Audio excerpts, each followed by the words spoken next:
Hey, YouTube land, how you guys doing? I hope you ladies and gentlemen are enjoying the winter. I am actually out scouting a new location. It's not too far from home. I don't want to disclose exactly where it is because I'm, well, on private land somewhere. I've not seen any trespassing signs, but lots of deer activity. I want to find some antler sheds this year. I was watching a video by one of my new favorite channels. I say new, I've been watching them for months and months now, and that's Survival Russia. Love that guy. Super smart, awesome personality and sense of humor. And you know, he lives in a very rural part of Russia where he's got lots of woodlands, and you know, it's just awesome, cool dude. I mean, there's no big surprise that he has over 50,000 subs. But he was doing a video on, you know, survival, fire in the woods in the winter and whatnot, and I said, wow, that's a good topic. I figured I'd do a quick tip video, you know, just highlighting a couple of quick points. I mean, nothing epic here, nothing that's never been on YouTube before or anything like that. I'm gonna hold my breath at this point. Every time we get, you know, up to 16 or 18 inches, we get a week of rain and crap, and it reduces back down to 6 or 8 of crummy snow. Boy, I am in a tangle right now, I'll tell you. Just another shout out to Survival Russia. I'll try and put a link down in the description box. Such a cool dude. Sub like, subscribe, sub share, and all that. That guy. Awesome. All right, ramble. Woo! Man, what a tangle that was. Yeah, look at that. Just says snag me and get me stuck. Not everyone has access to birch bark, to fat wood. Fire prep is going to be different, you know, I mean, depending on where you are and what resources you have available. But in a survival situation, which I hate even using that word because it's silly, but in a situation where you're in a pinch, you're in a bind, you know, maybe you got wet, maybe, you know, you do have a situation where if you don't get warm, you could start getting an onset of hypothermia or something like that. You know, that's your scenario. All right, how quickly can I start a fire?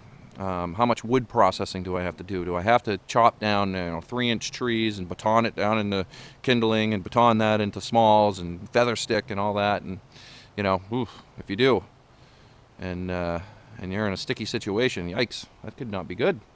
So I'm just going to highlight some things as I'm walking down the trail, following these hoof prints. A quick demonstration of how you don't have to be processing down your tinder or your smalls. You know, I live in a temperate zone. It's about 35–40% evergreen. So, you know, here's a good example. It's a hemlock tree, spruce, pine, fir, whatever. The lower branches on all these trees are going to be dead. And, you know, even if it's been moderately wet, we'll say, you know, it's still going to be a pretty good source of smalls without having to make feather sticks, process it down with you know, batoning or an axe or whatever.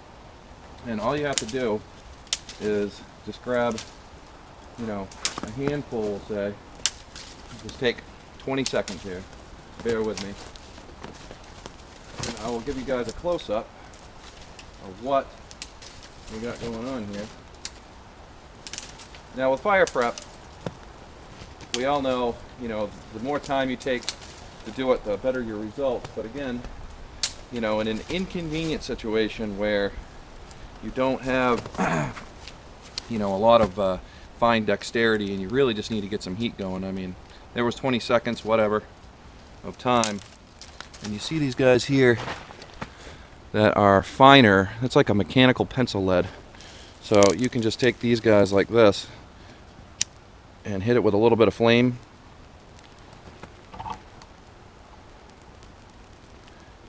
You know, so literally 20 seconds of time. Well, you know, the convenience of a lighter, again, if you're going to be going with a fire rod, not, you know, all that, the fire steel, ferro rod, whatever.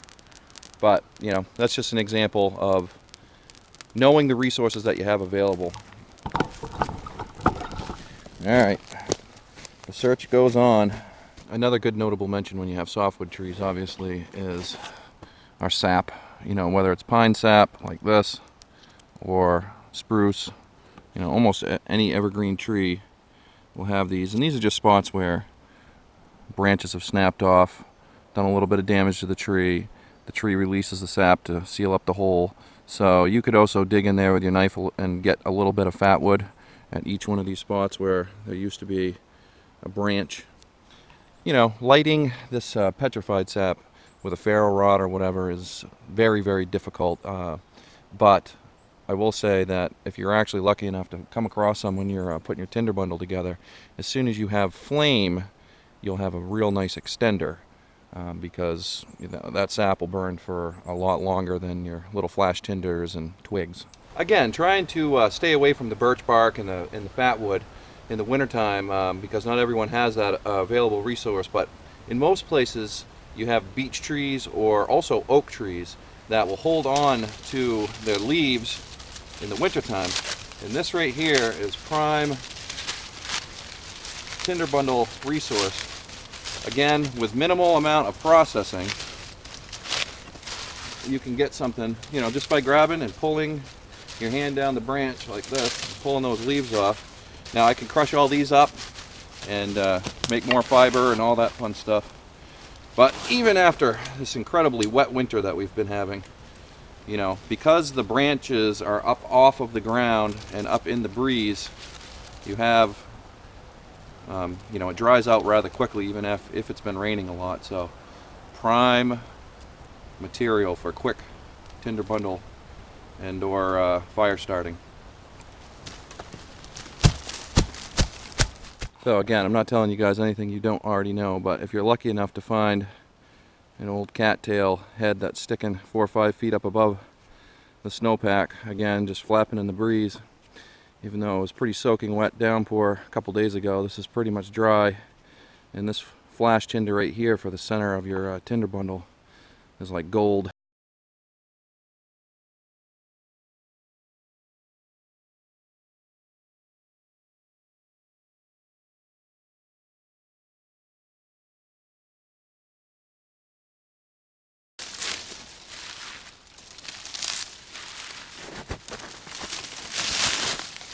Just for fun, I collected some more of those dead little pencil lead sized twigs through. Now I want to say too that this was all harvested without any tools, with gloves on. And I'll put my gloves back on just so I'm not cheating.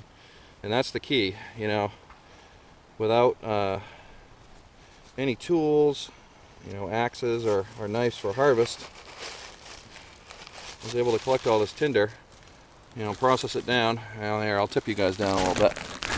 There we go. Wow, shoddy filming today, folks. So I got my beech, I got my hemlock. Just making a little quick style ugly bird's nest, and I grabbed a little chunk of that cattail that we walked past a little while ago. So let's take some of this. Am I even filming this? I'll take some of this, fluff it up a little bit, just like that. And I'll stuff it in the middle. Now if you're smart like me, you have a Bic in your pocket, but you know, for people who aren't smart, look at that. Poof, I'm gonna catch on fire. Yeah, this only works with a jackalore though, I'm sorry. You gotta have a jackalore and a jackalore fire steel. Oop. Gotta be quicker than that, Chris.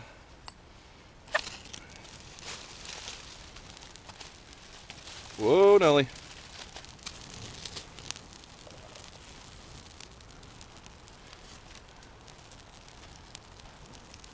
Just hold that just enough to get the leaves to catch, and then the twigs to start to catch. I got cattail fluff all over me.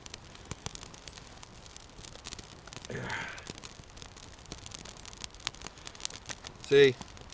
Well, that wasn't so hard now, was it? Quick and dirty. All with the gloves on.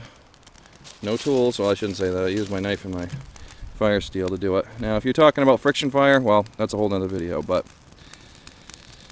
tinder bundles can be made without tools, with gloves on, in cold, wet weather. You know, and with 4 or 5 more minutes of prep time, I could have grabbed all the sticks that these guys were attached to that were, get up to pencil size, and just snap them to, 16-inch long pieces until, have a bundle probably about the size of a basketball, and set that whole basketball on top of this, and then you can start setting your thumb size on, and so forth, whatever. Oh, a little bit of fire feels good. I'm telling you. All right. That was fun. Back to the hunt.